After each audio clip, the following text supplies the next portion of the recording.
Okay, so we're still on Demon's turn 2. He's just moved his Furies up in that what turned out to be a bad position.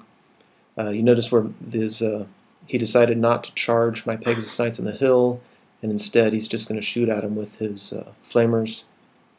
On the other side of the board, really the only thing he did was move his Bloodthirster back behind his troops, and held the troops back. I'm positive he had a plan. I don't know what he was thinking right there. Not that it was a good or a bad move, but whatever.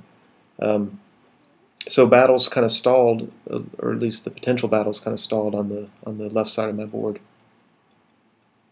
The one thing he did do was take the Furies on this side and charge my archers. I did a stand and shoot. I killed a couple of them.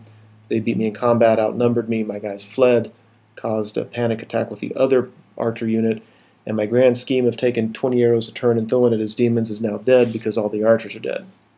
And those Furies are off the board, so I can't charge them with my Knights of the Realm. So yeah, that didn't turn out as planned. I'm okay with my flank though. I think that house is really helping me out, and I've got that big block of men-at-arms and my knights. So I don't like the fact that he's going to get his Furies in behind my lines to cause some problems. But I'm okay with my flank down there.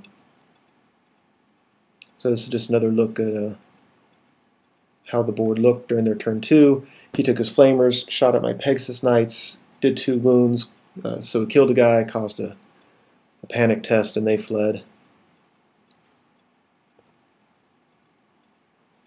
And then you can see on my turn, yes, I was able to take my small unit of Knights Errant and charge into his Furies, and I'm very happy with that. I think I'm going to win, get them off the board, and not have to worry about it. The Pegasus Knights were supposed to charge at the top of the board. They were supposed to charge as Flamers and do away with them, and I failed my fear test, which felt very inopportune. I was a little bit ticked about that, actually. What I was going to do is charge them, angle my fast cav so that, assuming I won, if his flesh hounds charged my fast cav, they could flee, and it would not take his flesh hounds into my big block of knights. But with the failed charge, yeah, it's just kind of muddy up there. So big blocks, we're still kind of dancing around that hill, trying to get line of sight and trying not to get charged in the process. You can see my Pegasus Knights at the bottom that got shot up. They rallied. On the other side of the board, really not a whole lot happening. Take my Knights Errant around that flank, take my men-at-arms into the house. I kind of like that tactic there. I don't want him to charge me because then I won't get all my rank bonuses. But for now, I like being able to put him in there, and then if he comes close, I can pop out wherever I need him to. So I'm fairly comfortable with the left side of my flank. Not sure what he's doing. He's hanging back, but of course now I don't have much of a range attack to hit him with, and he's still got a little bit of magic to try to hurt me. So and he's got those Flamers. So yeah, regardless, we're going to have to get in combat pretty quickly. This is after the fighting with the Knights Errant. I totally destroyed all those Furies. So my right flank, trying to roll him up on his left flank, I actually like how that's working out for me. So that's how the board looks. My turn. Demon's turn 3. Okay, so now it gets interesting. He takes his Flamers at the top and just moves them out of the way to shoot at the Pegasus Knights that I have off the screen up there.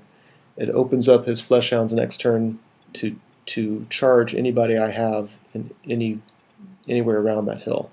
So that's him trying to guard his left flank. He moves his troops up, especially his Bloodthirsters, and moves his general so that he's using that house to guard his flank, and now has a nice little, more than a little threatening force right there.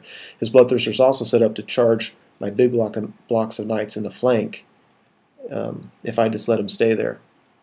So yeah, the battle lines are forming up pretty interestingly. And to guard his right flank, he takes those Furies that were off the board, puts them to my knights in a way that's keeping me from charging him in the flank of his Bloodthirster unit. So, Bretonnians turn 4. Okay, this is where it gets interesting. I tried to charge his Furies. My knights failed their leadership test. at this point I'm ready to throw my dice against the wall. So I decide just to pop my men-at-arms out of the house, because again I never wanted them to get in combat in the house, and they have enough static combat res that they do form a slight threat to his flank. I decide to go ahead and take out that BSB. It's inevitable, I think, that we're going to get in combat pretty soon, and I cannot have that stubborn banner right there. I don't like that his lord is right there ready to charge me in the flank, and I really don't think I'm going to kill enough to kill them all and overrun through. So it's a little bit of a sacrifice move, and had I thought that I was going to do it, I would have taken the damsel out, but I was a little bit surprised when he held back one turn and then marched forward the next turn. But that was my decision. I still have plenty of combat power. I can lose that unit if I need to, but if I don't get rid of that BSB, I'm not going to win the game. So, turn 4, I thought I was in such a beautiful position. I was going to take my Pegasus Knights at the top, my Fast Cav, charge both of them into the Flamers. My big block of Knights of the Realm can see the Fleshhounds, so they can see them so they can declare the charge, and once my Fast Cav gets out of the way, they can make the charge. And the damn Fast Cav failed their fear test. So I'm just... And now I can't move the Fast Cav. So next turn he's going to be able to charge the Fast Cav, and when I flee with them, he's going to get the charge on me. At this point, I really almost threw my dice against the wall. I was so angry. Oi, oi, oi, oi.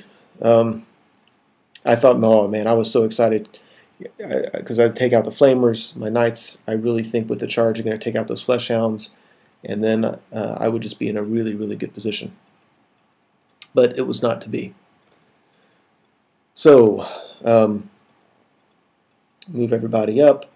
I know his Lord of Change is probably going to charge into the side of my Grail Knight, not his Lord of Change, his Bloodthirster is going to charge into the side of his Grail Knights. It's also possible he's going to charge into that big block of Knights.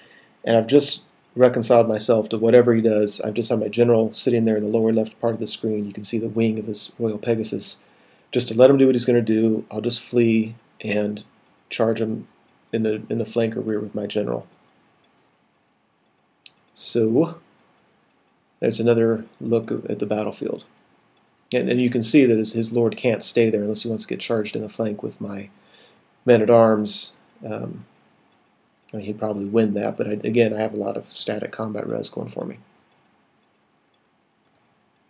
So this was the big one that I declared a challenge with one Grail Knight. He accepted as champion, so I took another Grail Knight that was in contact to his BSB and allocated my hits on him, and I was able to kill him, plus a few more. So I won combat. I took out the most important guy on the board as far as I was concerned, and the bad news is that Grail Knight's about to go bye-bye. but they did their job. Predictably, Demons turn 4, he takes his Lord and charges into the flank of my Grail Knights unit, and takes his Fleshhounds. Charge. If you look in the upper right, they charge my Fast Cav, who flees, and takes the Fleshhounds right into the front of that big unit of Knights of the Realm. You can see my Pegasus Knights are still in combat with the Flamers, but I'm okay with that because I think I'm going to win it, and he's not shooting at me at least. So, yeah, failed fear tests are giving me some gray hair, I think. So there's another look at the board on turn 4. And then you can see what's happened. On the right, on the top of the board, my Pegasus Knights kill the rest of his Flamers.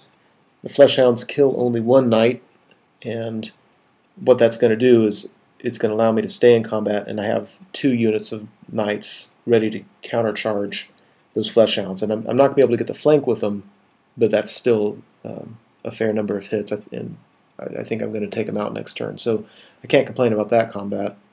And if you look in the lower left, you can see that his general is obviously, they've broken the Grail Knights and chased him down.